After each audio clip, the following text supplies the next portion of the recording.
करूया start all of you. आज थोडेसे प्रोग्राम्स घेऊ. ओके, तर ह्या प्रोग्राम्समध्ये बेसिक जे सीचं नॉलेज आहे ना तुम्हाला, ते नॉलेज वापरूनच प्रोग्राम्स लिहायचे हे सगळे. ठीक आहे, म्हणजे आपण सी मध्ये काही कंट्रोल स्ट्रक्चर शिकलो, लाईक इफ एल्स किंवा स्विच केस, लूप्स शिकलेलो आहे. तर ते नॉलेज वापरूनच हे प्रोग्राम्स लिहायचे. आता मी अज्युम करतोय की तुम्हाला ते सगळे सिंटॅक्सेस सीचे आठवत आहेत, कारण तोच सिंटॅक्स आहे, एक्झॅक्ट तोच सिंटॅक्स कशामध्ये आहे, जावामध्ये. पण तरी पाहिजे तर क्विकली आपण रिकॉल करूया. ठीक आहे, माहिती आहे का? Write a program called check pass fail. जे क्लासचं नाव द्यायचं आहे check pass fail, which prints pass if the integer variable mark is more than or equal to 50. म्हणजे greater than equal to 50 असेल तर तुम्हाला पास प्रिंट करायचं आहे, अदरवाईज काय प्रिंट करायचं आहे, फेल. पण ते मार्क्स आपण कमांड लाईन वरनं पास करूया. ठीक आहे, कमांड लाईन म्हणजे कळलं ना, फ्रॉम द कमांड प्रॉम्प्ट. आपण जो कमांड प्रॉम्प्ट टर्मिनल, युनिक्समध्ये आपण टर्मिनल म्हणतो, विंडोजमध्ये कमांड प्रॉम्प्ट, ती ब्लॅक विंडो येते जिथून आपण प्रोग्राम रन करतो ना, असं जावा. मग प्रोग्रामचं नाव, आता आपलं प्रोग्रामचं नाव काय, चेक पास फेल. क्लासचं नाव हे असेल आणि मग इथून मी एक व्हॅल्यू देईन. आता सपोज 56 दिलं, तर ती 56 काय, ग्रेटर दॅन 50 आहे, तर मग इथे आउटपुट पास येईल. जर तेच रन करताना मी जर इथे व्हॅल्यू 45 दिलं, तो इज इट लेस देन 50, मग इथे काय द्यायचं, फेल. कारण त्यांनी पासचा कन्सेप्टच काय ठेवलाय, 50 आणि अबाव 50. गे. मग आता हे वापरायला आपल्याला एक कंडिशनल स्टेटमेंट वापरायची. ठीक आहे, राईट. आता इथे अझम्पशन आहे की तुम्हाला सी जे कंडिशनल स्टेटमेंट्स आठवत आहेत, तेच कंडिशनल स्टेटमेंट, एक्झॅक्टली तेच, फक्त क्विकली पाहिजे तर एक पटकन सिंटॅक्सेस रिकॉल करूया. म्हणजे सगळ्यात सिम्पलेस्ट फॉर्म ऑफ इफ काय असतो, असं इफ, मग काय लिहाल, कंडिशन, आणि मग खाली स्टेटमेंट. मग ती स्टेटमेंट एक पण असू शकते किंवा एकपेक्षा जास्त. मग जर एक स्टेटमेंट असेल तर ब्लॉक लिहायची गरज नाही, म्हणजे ब्रेस ब्रॅकेट लिहायची गरज नाही. आणि एकपेक्षा जास्त असेल तर मग काय लिहावं लागतं, ब्लॉक. गे. ते तर रूल तुम्हाला माहिती आहे. मग आता जर पिक्टोरियली म्हणजे फ्लोचार्ट फॉर्म मध्ये मला जर दाखवायचं तर इथे सगळ्यात पहिलं काय चेक होईल, कंडिशन चेक होणार, बरोबर. पण इथे रूल असा आहे, सीचा रूल इथे अपवाद आहे. सी मध्ये काय असायचं की कंडिशन काय असेल, एनी व्हॅल्यू विच इज 0 और नॉन 0. म्हणजे सी मध्ये काय असायचं की 0 असेल तर ते फॉल्स घ्यायचं, आणि एव्हरीथिंग अदर दॅन 0, काही असू दे 0च्या व्यतिरिक्त, तर ते ट्रू घ्यायचं. इथे तसं नाही आहे, इथे स्ट्रिक्टली बुलियन पाहिजे. इथे ती व्हॅल्यू जी आहे ना, ही कंडिशन जी आहे ती अशीच एक्सप्रेशन पाहिजे ज्याचा डेटा टाईप बुलियन. आणि बुलियन हा डेटा टाईप आहे जावाकडे. आपण लिटरल्स मध्ये बघितलंय, बुलियन लिटरल, ट्रू फॉल्स. तर इथे डेटा टाईप काय यायलाच पाहिजे, बुलियन, हा त्यांचा नियम आहे. सी मध्ये तसं नव्हतं, सी मध्ये बुलियन कन्सेप्ट नव्हता. सी मध्ये फक्त काय होतं, 0 आणि नॉन 0. 0 आला तर फॉल्स घ्यायचं, नॉन 0 असेल तर ट्रू. इथे तसं नाही आहे, क्लिअर. तर पहिलं काय चेक होईल, कंडिशन. आणि जर कंडिशनचं आउटकम काय येत आहे, ट्रू, तर ते स्टेटमेंट परफॉर्म करेल. हे जे स्टेटमेंट्स आहे, स्टेटमेंट किंवा स्टेटमेंट्स परफॉर्म करणार, आणि ते करून राहिलेल्या कोडला कंटिन्यू करेल. राहिलेला कोड म्हणजे कळला ना, इफच्या नंतर जो काही असेल, या इफ नंतर जो काही कोड आहे त्या कोडला ते कंटिन्यू करेल. पण जर कंडिशन काय येते, फॉल्स, क्लिअर, तर ते डायरेक्टच राहिलेल्या कोडला कंटिन्यू करेल. नियम कळतोय ना, इफ कंडिशन चेक होईल, कंडिशनचा आउटकम दोन आहे, एक ट्रू किंवा एकतर फॉल्स. ट्रू येत असेल तर हे स्टेटमेंट परफॉर्म होणार आणि स्टेटमेंट झाल्यानंतर राहिलेल्या कोड, राहिलं म्हणजे कंटिन्यू इफच्या नंतर जे काय. आणि जर फॉल्स येत असेल तर डायरेक्टच काय एक्झिक्यूट करेल, राहिलेला कोड. गेटिंग? पटतंय? ओके. आता इथे हा एक ऑप्शन झाला, म्हणजे हा एक पर्याय. आता कधी कधी आपल्याला जर कंडिशन ट्रू आहे तर एक कोड रन करायचा आहे, पण कंडिशन फॉल्स आहे तर आपल्याला दुसरा कोड रन करायचा. गेटिंग? म्हणजे आता जसं या एक्झाम्पल मध्ये, याला एक एक्झाम्पल असं देतोय की तुम्हाला रोज सकाळी उठल्यावर आईनी पूर्ण गार्डन मध्ये जेवढी काही झाडं आहेत त्यांना पाणी घालायला रोज सांगितलेलं. क्लिअर? की every day when you get up you have to water the plant, आणि मग तुम्हाला शॉवर करायचं, म्हणजे then you go to bath. मग गो टू बाथ जे आहे, क्लिअर, ते नंतरचं काम आहे, ते करायचंच आहे, म्हणजे ते एनी हाव करायचं. पण वॉटर द प्लांट जे आहे ना,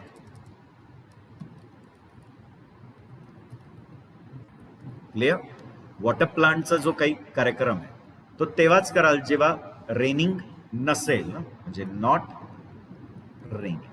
कारण तुम्ही बिंडोक नसाल ना की जर रेनिंग आहे आणि तुम्ही काय कराल, झाडांना पाणी घालत बसा, वरना पाऊस कोसळतोय आणि झाडांना जाऊन पाईपनी काय करताय, पाणी घालतायत. You are foolish. Clear? But if you are a smart person तर तुम्ही रोज काय चेक करणार, नॉट रेनिंग. मग नॉट रेनिंग जर ट्रू आलं तर मग काय कराल, water the plant and then go to bath. Not raining false आलं, नॉट रेनिंग फॉल्स म्हणजे रेनिंग ना, मग म्हणजे रेनिंग आहे म्हणजे वॉटर प्लांट करायचं आहे का, नाही, मग directly go to bath. Clear? Okay. तर रूल कळला, म्हणजे कधी साधारणतः कसा नुसता इफ वापरला. आता कधी कधी काय की तुमची एक कंडिशन आहे आणि ती ट्रू असेल तर तुम्हाला एक काम करायचं आहे आणि फॉल्स असेल तर दुसरं. दोन पाथ आहेत, ट्रू तो one work, false another work. मग त्यावेळेला इफ एल्स वापरतात. बघ, इफ कंडिशन काय कराल, स्टेटमेंट वन, आणि फॉल्स असेल तर स्टेटमेंट टू, दोनपैकी एक. म्हणजे जर ट्रू असेल तर हा परफॉर्म होईल, फॉल्स असेल तर हा, आणि दोन्ही झालं तर राहिलेला कोड, कॉमन कोड, जो काय राहिलेला कोड आहे तिथे येणारच. तर ट्रू असेल तर हे करून इथे येईल, फॉल्स असेल तर हे करून इथे येणार आहे. एग्रीड? क्लिअर? आता इथे पण बरेचसे एक्झाम्पल, आता जसं रोज आईला सकाळी टिफिन बनवायचा असतो तुम्हाला, क्लिअर. आता ऑफलाईन सुरू झालंय म्हणजे आता कॉलेजला जाता असं अज्युम करू आपण, मग जाताना किमान ॲटलिस्ट एक टिफिन खाण्यापुरतं तरी जात आलंय. क्लिअर?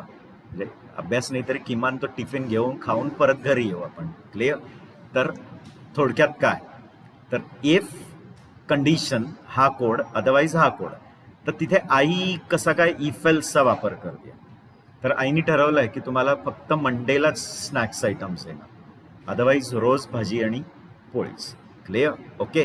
तर मग ती रोज चेक काय करणार आहे, आजचा दिवस काय आहे, मंडे. तो डे इक्वल टू मंडे असेल तो शी विल प्रिपेअर स्नॅक्स आयटम. मग स्नॅक्स आयटम्स काय असेल ते, काय सँडविच, काय असेल तुमचे आपले ठरलेले समोसा, काय वेगळे वेगळे items like, clear, sabudana vada, what ever else, सरळ सरळ भाजी आणि पोळी. क्लिअर? तर जी भाजी पोळी बनली आहे ती उचलायची आणि जायचं. क्लिअर? ओके. तर इथे दोन पर्याय आहेत, कळलं. तर आता ह्याला जर आपण फ्लोचार्ट फॉर्म मध्ये दाखवलं, आता फ्लोचार्टचे नॉलेज तुम्हा लोकांना नवीन नाही आहे, ज्यांनी सी केलंय अगदी पहिल्यापासून. क्लिअर? तर आपण सीच्या अगदी पहिल्या चॅप्टर्समध्ये प्रॉब्लेम सॉल्विंगमध्ये सगळं बघितलंय, फ्लोचार्ट्स, अल्गॉरिथम, सुडो कोड्स, मग आपण बरेचसे एक्झाम्पल्स पण त्यात सॉल्व केलेले. तर इथे काय चेक करायचं, कंडिशन. कंडिशनला दोन आउटकम येतील. जसं कंडिशन काय, डे इक्वल टू मंडे. जर day equal to Monday true असेल तर हा कोड परफॉर्म होईल ना, दॅट इज स्टेटमेंट वन. आणि जर फॉल्स असेल तर काय परफॉर्म होईल, स्टेटमेंट टू. हा पर्याय कळतोय का? जर ती कंडिशन ट्रू येते तर या पाथला येईल, म्हणजे स्टेटमेंट 1 करणं. आणि जर कंडिशन काय येते फॉल्स तर स्टेटमेंट 2 ला येणार, म्हणजे तो दुसरा पार्टला येणार. करेक्ट. आणि हे दोन्ही झालं तर राहिलेला कोड जो काय असेल तिथे कंटिन्यू करेल. कळताय? जो राहिलेला कोड आहे इफ आणि एल्सच्या नंतर जो काही कोड आहे त्या कोडला कंटिन्यू करणार. कळतंय का? म्हणजे इफ पाथनी जाऊन आला तरी तो कोड करणारच आहे, एल्स पाथनी जाऊन आला तरी तो कोड परफॉर्म होणारच आहे. म्हणजे सांगितलं डे इक्वल टू मंडे तर तिची वेगळी रेसिपी आहे आणि अदरवाईज तिची वेगळी रेसिपी आहे, पण ते ती रेसिपी परफॉर्म झाल्यावर जे काय आहे ते घेऊन कॉलेजला जायचंच आहे. तो take the tiffin and go to school, college, office, whatever. तर तो कॉमन कोड आहे, तो परफॉर्म होणारच. गेटिंग? तर इफ कळला तुम्हाला, इफ एल्स पण कळला. इफ एल्स पण कळला ना. आता इथे कसं होता की फक्त 2च पर्याय होते, ट्रू असेल तर 1 आणि फॉल्स असेल तर 1. पण कधी कधी तुम्हाला एक कंडिशन चेक करायची आहे, ती ट्रू असेल तर कोड करायचं, पण नसेल तर मला अजून एक कंडिशन चेक करायची, काही वेगळी कंडिशन. ती ट्रू असेल तर वेगळा कोड, नसेल तर अजून तिसरी कंडिशन. म्हणजे किती कंडिशन्स चेक करायच्या आहेत? More than 1. एक कंडिशनवर काम नाही चालणार, आपले काय मल्टिपल कंडिशन्स. करेक्ट? मग त्यावेळेला काय दिलंय? Multiple if else. Multiple if else म्हणजे काय बघा, इफ एल्स मध्ये हा जो एल्सचा स्टेटमेंट आहे ना, हा स्टेटमेंट स्वतः इफ एल्स असू शकतो का? स्टेटमेंट तर काही असू शकतं ना. तो can the statement itself be a if else? If condition आणि एल्स परत स्टेटमेंट. तर बघा इफ एल्स हा एक स्टेटमेंट आहे, हा पूर्ण एक काय स्टेटमेंट आहे. तो मी या एल्सच्या जागी लिहिला, म्हणजे एल्सच्या स्टेटमेंटच्या जागी काय वापरलाय? इफ आणि एल्स. म्हणजे थोडक्यात काय करतोय आपण, एक इफ एल्स आधीच्या एल्सला चिकटवतोय. आधीच्या एल्सला काय चिकटवलाय? If else. चान्सेस आहे का की ह्या एल्सचा जो कोड आहे तो स्वतः परत एक इफ एल्स असू शकतो का? If condition statement else statement असं चालत राहील. तर प्रत्येक एल्सला काय अटॅच करतात? If else. या एल्सला एक इफ एल्स, या एल्सला एक इफ एल्स. त्याला लॅडर इफ एल्स पण म्हणतात किंवा मल्टिपल इफ एल्स. आणि जनरली मल्टिपल इफ एल्स कधी लागेल? जेव्हा तुम्हाला एक पेक्षा जास्त कंडिशन्स काय करायचे चेक. करेक्ट? तर बरेच त्याचा पण एक एक्झाम्पल, लाईक की आज हॉलिडे अनाउन्स आहे, हॉलिडे कळलं की आज हॉलिडे आहे, मग तुम्ही ठरवता की नाही आज हॉलिडे तो कुछ तो करेंगे. क्लिअर? तर मग त्या दिवशी मग काय ठरवणार? पॉकेट मनी किती आहे त्याच्यावर ना, त्याच्यावर ठरवणार किती काय करायचं. तर मग तुम्ही बघणार पॉकेट मनी ग्रेटर दॅन 1000 असेल तर मग मल्टिप्लेक्सला मूवी वगैरे बघायला जाणार. क्लिअर? पण पॉकेट मनी काय नाही आहे 1000 पेक्षा जास्त, तर मग दुसरी कंडिशन बघणार 500 पेक्षा जास्त आहे का? असेल तर मग रेस्टॉरंट. क्लिअर? आणि नसेल तर मग गपचूप घरी बसायचं आपलं. क्लिअर? तर थोडक्यात कळलंय की इथे असे मल्टिपल काय चेक करतात कंडिशन्स. असे कंडिशन्स आपल्याला बऱ्याच ठिकाणी येतात. लाईक तुमचे मार्कशीट्स जनरेट होतात, मग तुमचा पॉइंटर कॅल्क्युलेट त्याच्यावरच होता ना. तुमचा CGP तो जो काही येतो त्याला पण स्केल्स आहेत ना, की ह्याच्या अभाव असेल तर एवढा, ह्याच्यात मध्ये असेल तर एवढा. एम्प्लॉई पे स्लिप्स कॅल्क्युलेट होतात, सॅलरीज. मग सॅलरीमध्ये पण कंडिशन्स आहेत ना, की बेसिक सॅलरी एवढी असते, पण मग ती या स्केलमध्ये असेल तर DA इतका असेल, या टू या स्केल आहे तर DA इतका असतो. म्हणजे तिथे काय आला, वेगळे वेगळे कंडिशन्स आहेत आणि त्याच्या बेसिसवर मग काय होतात कॅल्क्युलेशन्स होतात. बरोबर ना? क्लिअर? इन्कम टॅक्स कॅल्क्युलेट होतो. मग जेव्हा गव्हर्नमेंट इन्कम टॅक्स अनाऊन्स करते तर तेव्हा स्लॅब्स ठरवते की इतक्या लाखाच्या वर असेल तर तुम्हाला इतके टक्के टॅक्स द्यायचा आहे, इतक्यापासून इतक्या लाखाचा इन्कम असेल तर एवढे टक्के द्यायचा आहे, ह्याच्या खाली असेल तर तुम्ही टॅक्समध्ये बसत नाही, म्हणजे तुम्ही टॅक्सच्या सर्कलमध्ये नाही, म्हणजे तुम्ही नॉन टॅक्सेबल आहे. क्लिअर? असं म्हणजे काही 4 lakhs, पण त्यात पण परत जेंडर्सवर असतात, मेल्स आहेत, फिमेल्स आहेत, त्यांना वेगळं आहे. क्लिअर. मग परत त्यात पण सिनियर सिटीजन्सला वेगळं आहे. तर असे मल्टिपल काय चेक करायचे कंडिशन्स. मग त्यावेळेला काय वापरायचं, मल्टिपल इफ एल्स. मग मल्टिपल इफ एल्सचा सिंटॅक्स असा येईल, कंडिशन 1 असेल तर स्टेटमेंट 1, एल्स इफ देतोय, कंडिशन 2 तर स्टेटमेंट 2.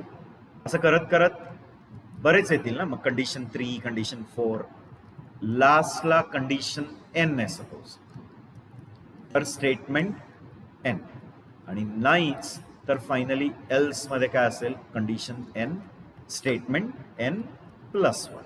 आणि मग राहिलेला कोड आहेच. क्लिअर. ओके. मग आता इथे चेकिंग कसं होतं बघा. सगळ्यात पहिलं काय चेक करेल, first it will check condition 1. Clear. आता जर ती कंडिशन 1 ट्रू असेल, येते ट्रू, तर काय परफॉर्म होईल, स्टेटमेंट 1. ठीक आहे. पण जर कंडिशन 1 ट्रू येत नसेल तर फॉल्स जेव्हा आलं, तर फॉल्स आल्यावर परत काय, दुसरी कंडिशन चेक करताय. Is it checking some other condition, condition 2 check होत आहे. कळत आहे. म्हणजे पहिली कंडिशन फॉल्स आली तर दुसरी कंडिशन चेक करताय. ती कंडिशन जर ट्रू आलीच गेटिंग, तर काय परफॉर्म होईल, स्टेटमेंट 2. आणि नाही जर फॉल्स आलं गेटिंग, तर तुम्हाला माहिती आहे नेक्स्ट कंडिशन असं चालत राहील. मग मी इथे आता डॉट डॉट डॉट टाकताय. असं करत करत कुठेतरी शेवटची कंडिशन चेक होईल का, कंडिशन एन. काय वाटतं. आणि जर कंडिशन एन ट्रू येत असेल तर स्टेटमेंट एन. बरोबर. आणि जर ती फॉल्स येत असेल तर स्टेटमेंट एन प्लस 1. बरोबर का रे.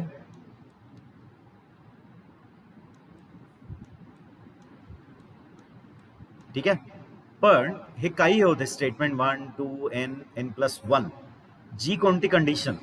मग हे लक्षात घ्यायचं, जर स्टेटमेंट एन होतीये कंडिशन रन, म्हणजे स्टेटमेंट एन रन होतीये, म्हणजे कंडिशन एन काय आलेली आहे, ट्रू.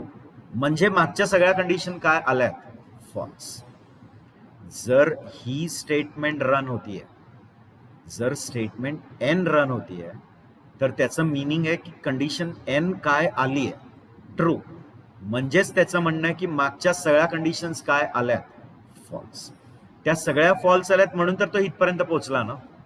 आणि ही ट्रू आली, क्लिअर, म्हणून हे.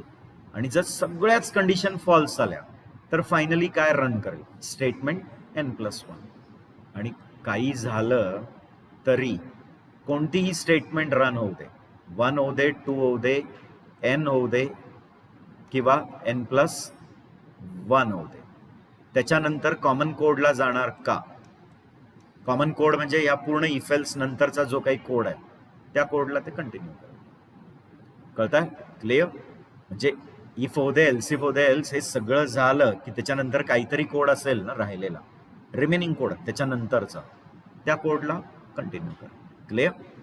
बरं. आता हे झालं रिव्हिजन. हे आपण सगळं कशामध्ये घेतलं होतं, सी मध्ये. फक्त आपण सी मध्ये ना याला ट्रू फॉल्स नाही कन्सिडर करत, नॉन झिरो झिरो. त्यांच्याकडे बुलियन डेटा टाईपच नाही आहे ना. मग त्यांच्याकडे काय होतो, जे नॉन झिरो व्हॅल्यूज आहेत त्या ट्रू आणि झिरो व्हॅल्यू आहेत त्या फॉल्स. जावा तसं नाही, जावा खूप स्ट्रिक्ट आहे.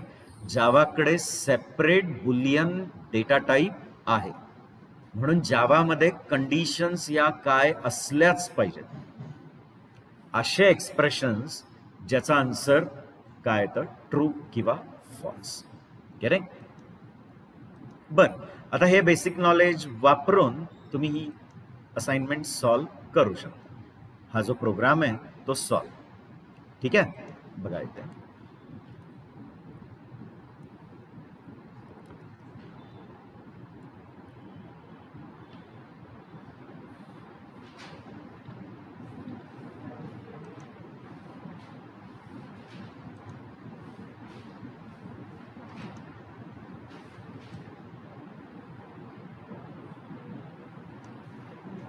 ठीक आहे. सायमल्टेनियसली करू शकता. आता ऑनलाईन कंपायलर्स आहेत ना, सायमल्टेनियस टाईप करू शकता. म्हणजे भले JDK इन्स्टॉल नसेल पण तुमच्या मशीनमध्ये तरी काही हरकत नाही.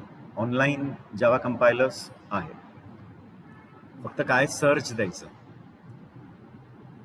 गुगलला, ऑनलाईन जावा कंपायलर, जो आपण सीचा कंपायलर घेतला होता तोच. ठीक आहे. इथे लँग्वेज सिलेक्शन्स आहेत ना वेगवेगळे, राईट. आपण याला नाव देऊया. आपण क्लासला नाव काय देऊया? चेक पास फेल असं सांगितलं आहे ना त्यांनी क्लासला नाव द्यायला. आता जो नंबर देणार आहे ना, मार्क्स जे द्यायचे आहेत आपल्याला ह्या क्वेश्चन प्रमाणे, बघा एक इंटीजर व्हेरिएबल मार्क, तो आपल्याला कुठून घ्यायचा आहे? कमांड लाईनवर. आणि तुम्हाला माहिती आहे कमांड लाईनवरनं जी व्हॅल्यू येते ती नेहमी काय येते? स्ट्रिंग येते, बरोबर की नाही? Does it come as a string? पण आपल्याला पाहिजे इंटीजर. मग त्या स्ट्रिंगला तुम्हाला कशात कन्वर्ट करायला लागेल? इंटीजर. मग त्या स्ट्रिंगला इंटमध्ये कन्वर्ट करून द्यायला इंटीजर रॅपर क्लास आहे. आणि त्याची एक स्टॅटिक मेथड आहे पार्स इंट. आपण मागे एका प्रोग्राममध्ये वापरली आहे. आपण एक प्रोग्राम मॅक्स ऑफ 3चा काहीतरी केला होता प्रोग्राम, त्यात त्याला वापरलेला. तर इथे बघा, integer mark equal to integer dot parseInt. ठीक आहे. आणि इथे मी लिहिणार आर्ग्स ऑफ 0. आर्ग्स ऑफ 0 का? कारण ते पहिला आर्ग्युमेंट असणार ना कमांड लाईनवर. मग कमांड लाईनवरची पहिली आर्ग्युमेंट कुठे असते? Args of 0. पण आर्ग्स ऑफ 0 आहे काय? भले तुम्ही नंबर पास केलाय पण तो येणार इथे as a string.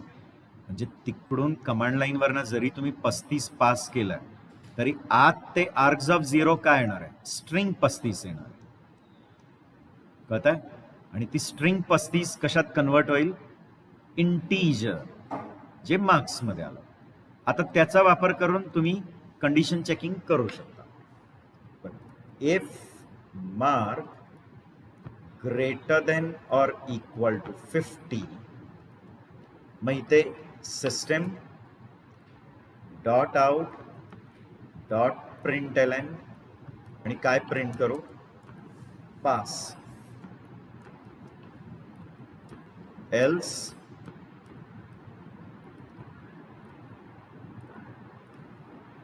System dot out, system दोनदा झालं इकडे, dot out dot println and then fail. काय कराय? साधासा इफ एल्स टाकलेला. म्हणजे मी जे 3 व्हर्जन्स दिले, मी पहिला सिंपल इफ दिला, इफ एल्स दिला, आणि तिसरा इफ मल्टिपल इफ एल्स दिला, if else if else if else if. Clear? तर त्यातला दुसरा वाला वापरलाय आपण. क्लिअर? 2च पर्याय. तर जर ते मार्क्स ग्रेटर दॅन किती आहेत तर हे आउटपुट येईल, आणि जर मार्क्स ग्रेटर दॅन 50 नाही आहे तर हे आउटपुट. आता रन करताना इथे खाली दिलंय बघा कमांड लाईन आर्ग्युमेंट. मग इथे तुम्ही तुमची व्हॅल्यू पास करा. सपोज मी इथे 56 दिलं आणि आता हा प्रोग्राम रन केला. ठीक आहे.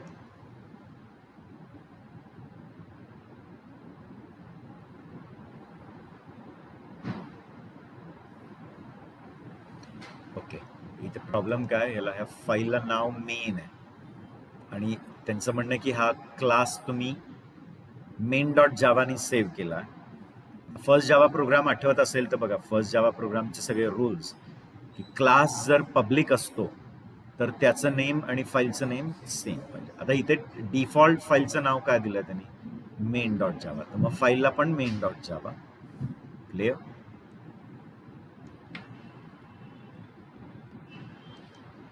पण आता प्रॉब्लेम काय होईल की जेव्हा रन करेल तेव्हा ते मेनच शोधणार. म्हणजे एक तर क्लासला मेन किंवा ह्याला सेव्हच करायला लागेल with the name.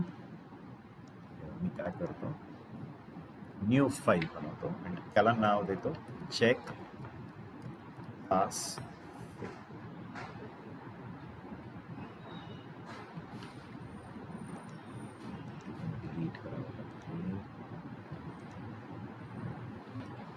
Check pass fail dot, ठीक आहे. त्याच्यात तो कोड टाकतो.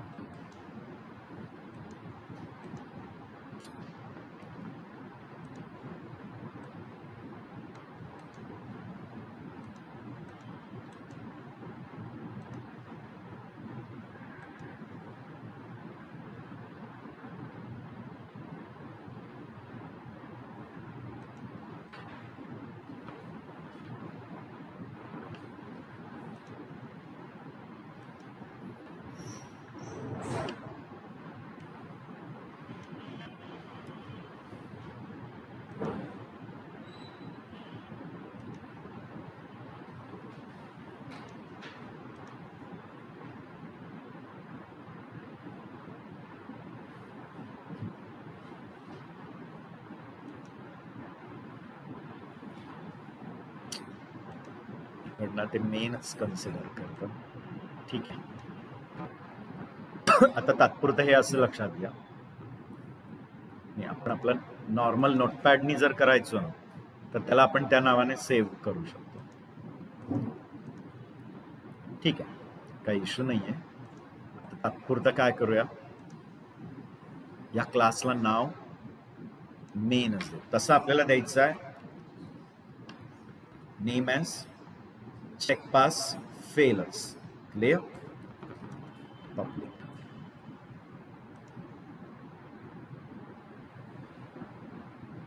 ठीक आहे. मला इथे इनपुट ॲज मी आउटपुट ॲज पास, राईट.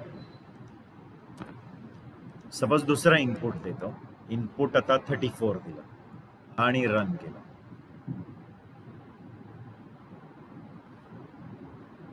येत आहे फेल, राईट. ठीक. आणि आपण आपलं नॉर्मल नोटपॅडनी जसे प्रोग्राम्स करायचो, आता इक्लिप्स मध्ये पण करायचंय. पण आता इक्लिप्स इन्स्टॉलेशन तुम्ही करायला पाहिजे, क्लिअर. तर मी ती इक्लिप्स इन्स्टॉलेशनची प्रोसेस पण दाखवतो आणि मग आपण इक्लिप्स मध्ये करायला घेऊ. नेहमी नोटपॅडवर नाही. नोटपॅड म्हणजे ते आता लहान मुलांचं झालं. थोडंसं आपली लेवल वाढवायची आहे. मग इक्लिप्स इन्स्टॉल करून मग त्यात आपण काय बनवूया प्रोग्राम्स. ठीक आहे. आता तात्पुरतं मी सेव्ह करतो. C:1 वर ऑफलाईन जावा ऑफलाईन 2 बनवलेला आहे. याच्यात मी सेव्ह करतोय as check pass fail dot जावा. ठीक आहे. आणि क्लासला नेम काय देतो, चेक पास फेलर्स. आणि मग प्रॉम्प्ट वर मी रन करतो. आपलं नॉर्मल कमांड प्रॉम्प्ट असतो ना आपला, आपण इनिशियल प्रोग्राम तसेच रन केलेले आहेत. ठीक आहे. cd /java offline 2 javac check pass fail आणि जावा चेक पास फेल आणि ते व्हॅल्यूज देतो. कमांड लाईन वर ना व्हॅल्यू पास केली. येत आहे. जास्त व्हॅल्यू पास केली 50च्या अबाव तर पास, फेल किंवा पास. ओके, कळत आहे ना, वाटतं समजलं. आता माझ्या मशीनमध्ये ऍक्च्युली इक्लिप्स इन्स्टॉल्ड आहे. मी म्हणजे डायरेक्टली त्यात प्रोग्राम करायचा कसा ते दाखवू शकलो असतो. पण त्याच्या आधी तुम्ही काय इन्स्टॉल करून घ्या, इक्लिप्स. क्लिअर. इक्लिप्स इन्स्टॉल झालं की मग आपण त्यात ऍप्लिकेशन्स करू. ठीक आहे. अजून एक ट्राय करा बघा. Write a program called check odd even. ठीक आहे. एक क्लास लिहायचा आहे. त्या क्लासला नाव काय द्यायचं, check odd even, which prints odd number if the int variable number is odd or even number otherwise. ठीक है.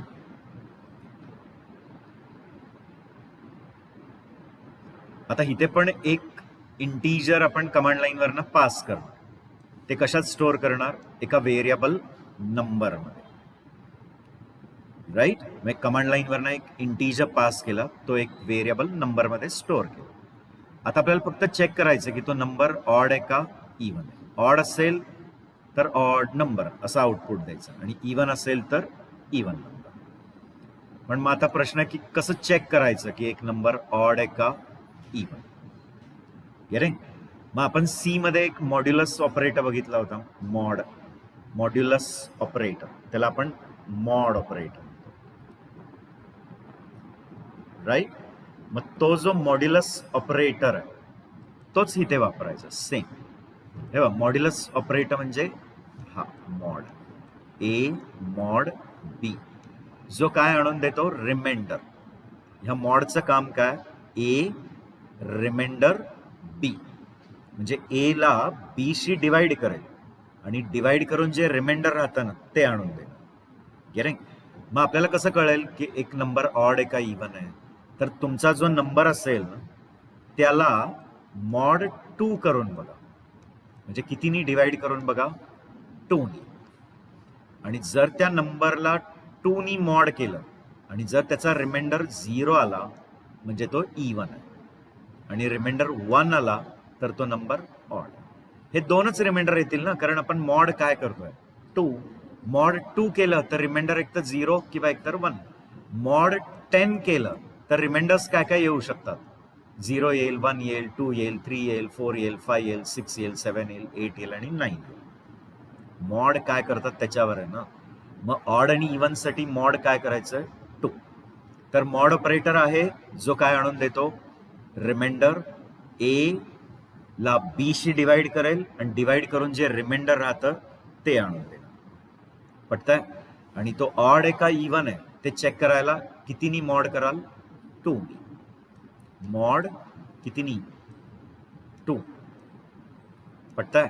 आता मॉड 2 केलं तर रिमाइंडर काय येण्याचे चान्सेस आहेत? दोनच, एक तर 0 किंवा एक तर 1.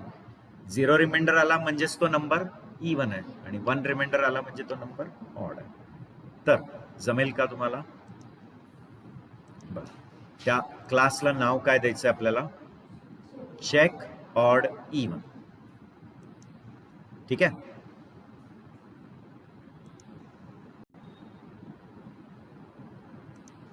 तात्पुरत्या आता मी नोटपॅड मध्ये ती फाईल बनवतो. ती फाईल सेव्ह करतो माझ्या फोल्डर मध्ये. जावा ऑफलाईन 2 हा फोल्डर आहे ना आपला, त्या फोल्डर मध्ये काय करेन? तो सेव्ह करतो. काय? Check odd even dot Java. क्लासला नाव तसं द्यायचं. काय?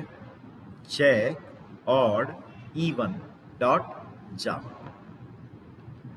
आता class check odd even. Right? Public static void main string args.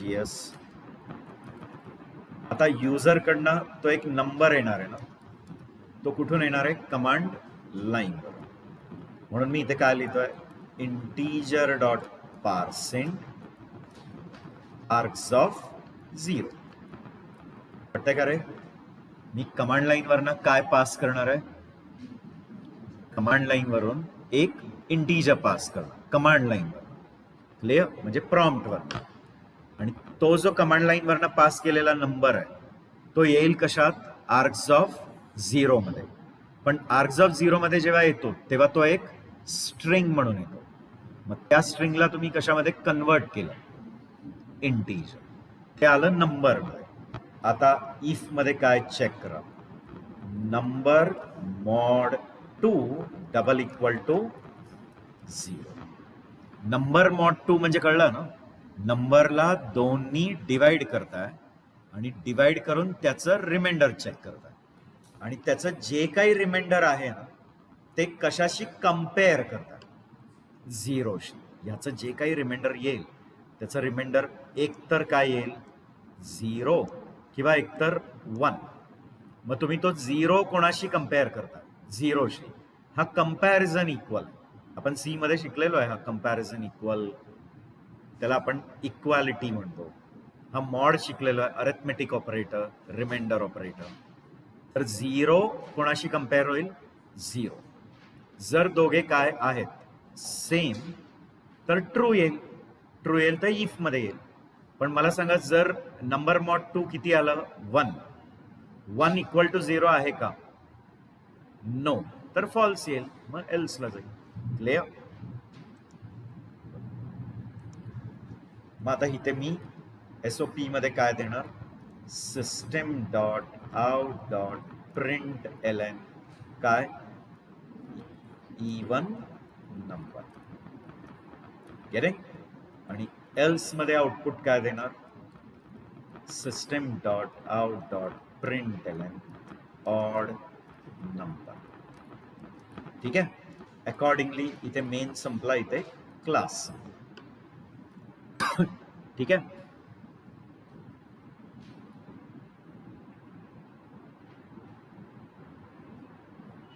Done? Clear? इथपर्यंत कळलं? आता ह्याला कंपाईल करूया आणि रन. तर प्लीज आपल्या आपल्या घरच्या मशीन्स मध्ये काय इन्स्टॉल करा. क्लिअर? JDK इन्स्टॉल करा, एव्हरीथिंग. आता मला वाटतं मी JDK इन्स्टॉल करून दाखवलेलं आहे. क्लिअर? तुम्ही लॅपटॉप्स घेऊन यायचे, सेशन्सला लॅपटॉप्स आणले ना तर सायमल्टेनियसली मला पण चेक करता येतं की तुम्ही करताय की नाही रिअली. नुसतं सेलफोनवर रोज बघून होत नाही. म्हणजे मला पण ते कन्फर्मेशन मिळतं ना की येस तुम्ही तुमच्या मशीनमध्ये करताय प्रॅक्टिकली. गेटिंग? ओके. जावॅक. ठीक आहे. चेक पास फेल नाही, आपल्याला पास फेल चेक किंवा ऑड. मग जावा चेक ऑड इवन आणि मग इथे नंबर पास. आता इथे 12 पास केलं तर मला सांगा 12 मॉड 2 किती? 12 मॉड 2 0.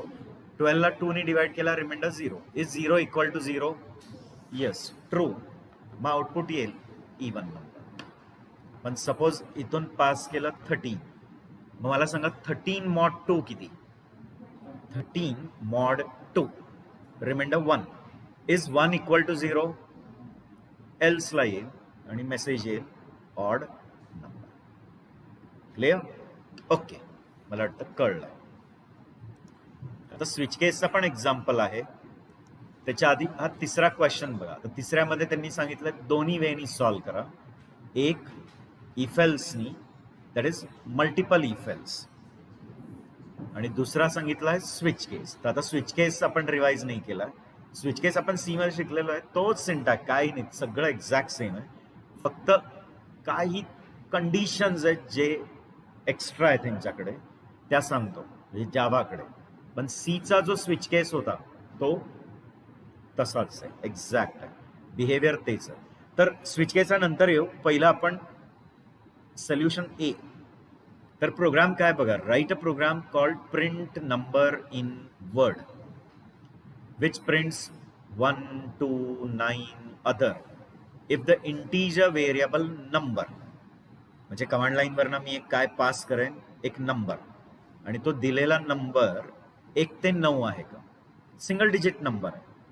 मग जर दिलेला नंबर 1 ते 9 मध्ये असेल तर आउटपुट काय यायला पाहिजे, त्याचं करस्पॉन्डिंग वर्ड. 1 येतं 1, म्हणजे 1 दिलाय तर 1. 2 डिजिट एंटर केले तर TWO, आणि 1 to 9च्या व्यतिरिक्त दिला तर काय डिस्प्ले करा, अदर. आता त्यांनी सांगितलं की याला नेस्टेड इफ एल्सनी पण सॉल्व करा आणि स्विच केस. स्विच केस नंतर करू, पहिलं कशाने सॉल्व करू, नेस्टेड इफ एल्स. आता नेस्टेड इफ एल्स मगाशी एक्झाम्पल मी दिला, मल्टिपल इफ एल्स नाही लिहिलंय, इफ एल्स. मग एल्सला अजून एक इफ एल्स चिकटवला, त्याच्या एल्सला अजून एक इफ एल्स, असा लॅडर इफ एल्स येत होता ना.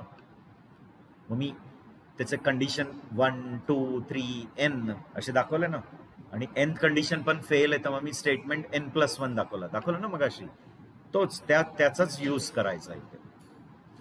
जमेल का? प्रिंट नंबर इन वर्ड या नावाचा काय द्यायचा, क्लास. ठीक आहे.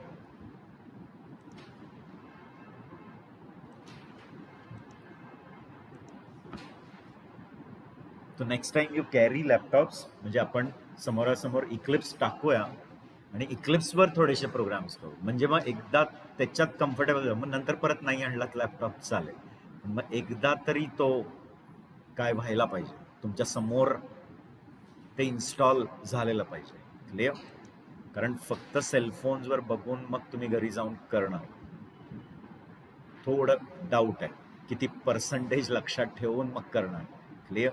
मग त्याच्यापेक्षा बेस्ट माझ्या समोर केलं तर बेस्ट आहे.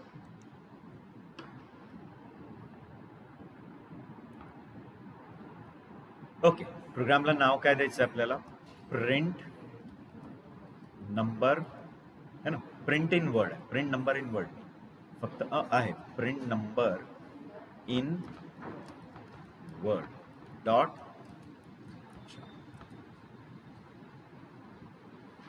Clear, print number in word dot जावा म्हणून सेव्ह. क्लासला नाव काय द्यायचं आहे, print number in word, public static void name. ठीक आहे. मग कमांड लाईन वरनं आपण एक नंबर देणार आहे, तुम्हाला माहिती आहे की तो असणार आहे एक स्ट्रिंग, म्हणून मग त्याला आपल्याला स्ट्रिंग टू कशात कन्वर्जन करायचं, हे मी मागच्या पण काही प्रोग्राम्स मध्ये सांगितलेलं आहे. तर कमांड लाईन वरनं जी पहिली व्हॅल्यू येईल ती आर्ग्स ऑफ 0 मध्ये येईल, ती असते स्ट्रिंग. त्या स्ट्रिंगला ऍक्च्युअल इंटीजर मध्ये आणायचं, मग ते स्ट्रिंग टू इंटीजर कन्वर्जन कोण करतं, पार्सेंट. पार्सेंट ही स्टॅटिक मेथड आहे, कोणत्या क्लासची, इंटीजर रॅपर क्लास. मग जसा इंटीजर रॅपर आहे तसा डबल आहे, फ्लोट आहे, सगळ्या क्लासचे, सगळ्या डेटा टाईपचे करस्पॉन्डिंग काय आहेत, रॅपर क्लासेस आहे. ठीक आहे. आता हा नंबर चेक करा. आता पहिली कंडिशन काय असेल, number double equal to 1. Double equal म्हणजे एक्झॅक्ट इक्वल, सिंगल इक्वल म्हणजे असाइनमेंट. सिंगल इक्वल वापरलं तर ते असाइन करतं आणि डबल इक्वल वापरलं तर कम्पेअर करतं. फरक आहे, लक्षात घ्या. क्लिअर? काही डायरेक्ट जावा शिकतात म्हणून, तुमचं तर ऑलरेडी पूर्ण झालं म्हणून तुम्हाला काही ते अगदीच बेसिक वाटेल तुम्हाला. 2 इक्वल जेव्हा लिहितात तेव्हा त्या 2 व्हॅल्यू कम्पेअर होतात, आणि 1 इक्वल लिहिलं तर ते असाइन होतं. असाइनमेंट म्हणजे स्टोअर होतं. ठीक आहे. तो if number is equal to 1, तर मग आपण system dot out dot println मध्ये काय डिस्प्ले करूया, ONE1. बरोबर. Else if number equal to 2, तर मग system dot out dot println 2. आता तुम्ही लोक डॉट डॉट लिहू शकता, एवढं सगळं बुकमध्ये लिहित बसायची काही गरज नाही आहे, पण मी इथे आता कॉपी पेस्ट करणार आहे. ठीक आहे. 2, 3, 4, 5, 6, 7, 8 आणि 9, आणि लास्टचा एल्स अदर. क्लिअर? आता मी काय केलं कळलं, 2 ला 2. आता इथे जर एल्स इफ नंबर इज 3 करतो, एल्स इफ नंबर 4 आहे तर 4, नंबर 5 तर 5. ठीक आहे. अशा अप्रोप्रिएट चेंजेस काही सगळंच लिहित बसायची गरज नाही. 7 दिला तर इथे मी 7 डिस्प्ले करतो, राईट. 8 दिला तर मी इथे 8 डिस्प्ले करतो. 9 दिलं तर 9, आणि याला एल्सिफ लिहायची गरज नाही, नुसता एल्स लिहा, शेवटचा एल्स. कळतंय? पण हे क्लिअर आहे ना की जर हे कोणत्या तरी एका कंडिशनच्या आत घुसलंय म्हणजे ती कंडिशन ट्रू आली आहे आणि मागच्या सगळ्या फॉल्स आल्या, आणि शेवटच्या एल्सला आलाय त्याचं मिनिंग आहे की या आधीच्या सगळ्याच कंडिशन काय आल्या, फॉल्स आल्या. तर लास्टच्या एल्सला आपण काय लिहिणार होतो, अदर. बरोबर झालं. आता इथे तो इफ एल्स संपला, इथे मेन संपला आणि क्लास संपला. ठीक आहे, ब्रॅकेट्स मॅटर करतात.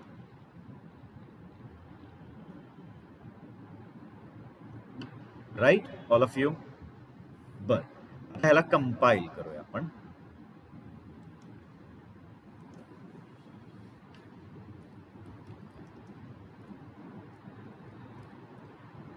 ठीक आहे, javac print number in word dot Java आणि मग print number in word Java आणि प्रिंट नंबर इन वर्ड.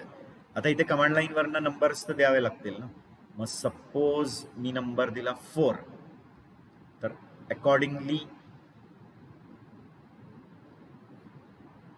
क्लासला नाव प्रिंट नंबर इन वर्ड आहे.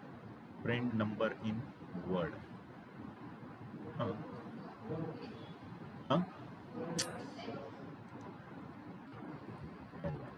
क्लासचं नाव बदललं. क्लिअर. ठीक, परत कंपाईल करूया, परत रन.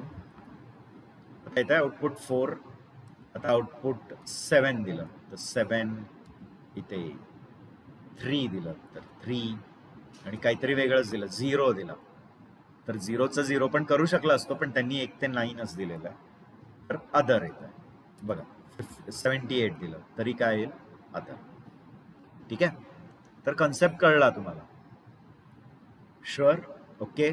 आता त्यांनी सांगितलं की हाच क्वेश्चन कशाने सॉल्व्ह करा, स्विच केस. तर मी नेक्स्ट टाइम तुम्हाला स्विच केसचं सिंटॅक्स पण रिवाइज करून देईन. ज्यांचं सी झालंय त्यांना माहिती आहे एक्झॅक्टली तसंच आहे, काही वेगळं नाही. पण फक्त मी काही फ्यू लोक ज्यांनी डायरेक्ट जावाच जॉईन केलंय त्यांच्यासाठी मी क्विकली तो सिंटॅक्स काय करणार आहे, रिवाइज, आणि मग आपण तो स्विच केसनी सॉल्व्ह. मग त्याच्यानंतर लूप्स पण पटकन रिवाइज करून देऊया. क्लिअर. म्हणजे आयडली जावामध्ये आपण त्या गोष्टींवर खूप वेळ नाही वाला घालवणार आहे जे आपण ऑलरेडी सी मध्ये केलेलं आहे. म्हणजे operators, control structure and all. जावामध्ये main focus classes and objects, मग कन्स्ट्रक्टर्स, आणि मग पॉलिमॉर्फिझम, पॅकेजेस, हे जे मेन कोर कन्सेप्ट आहेत कशाचे, त्याच्यावर जास्त वेळ द्यायचा आपल्याला. एक्सेप्शन हँडलिंग, GUI प्रोग्रामिंग, ते त्याचे मेन फीचर आहे. हे सगळे प्रिलिमिनरी गोष्टी आहेत ज्या प्रिरिक्विसिट कशामध्ये झालंय आपलं, ते सीच्या कन्सेप्टवरच सगळं बेस्ड आहे. म्हणून इथे खूप वेळ द्यायची गरज नाही. आपल्याला लवकरात लवकर क्लासेस, ऑब्जेक्ट्स आणि तिकडे मूव्ह करायचं आहे. ठीक आहे. अरेज, मग जावामध्ये अरे ऑफ ऑब्जेक्ट्स कसे बनवायचे ते मेन समजून घ्यायचं आहे. ठीक आहे. तर हे आपण 1-2 सेशन्समध्ये क्विकली हे सिंटॅक्सेस काय करायचे पटापट रिवाइज करून थोडेसे प्रोग्राम लिहून will mainly switch on object oriented programming in Java. म्हणजे कसे डेटा ॲब्स्ट्रॅक्ट कसा कराल, प्रायव्हेट, पब्लिक, प्रोटेक्टेड, हे ॲक्सेस स्पेसिफायर. कारण ह्या गोष्टी इंटरव्ह्यूजमध्ये जास्त विचारत नाही. जावाच्या इंटरव्ह्यूमध्ये मेनली काय विचारणार, जे मेन OOPचे कन्सेप्ट्स आहेत, की बाबा कन्स्ट्रक्टर्स कसे ॲड कराल, फंक्शन्स ओव्हरलोड कसे कराल, क्लिअर, इनहेरिटन्स कसं आहे, ॲक्सेस स्पेसिफायर्स कसे वर्क होतात, पॅकेजेस कसे बनवायचे, त्याच्यावर जास्त फोकस होतं. का, कारण त्यांना ऑब्विसली माहिती असतं की जे जावा करायला येतात त्यांनी कुठली तरी आधी प्रोग्रामिंग लँग्वेज केलेली असते. मग हे सगळे एलिमेंटरी गोष्टी असतात, म्हणून त्याच्यावर जनरली काय होत नाही, एवढं फोकस होत नाही. ठीक आहे. बट एनिवे, आपण सिंटॅक्सेस काय करूया, क्विकली रिवाइज करून थोडे प्रोग्राम्स त्याच्यात लिहूया. ठीक आहे. तर आजला आपण इथेच थांबूया.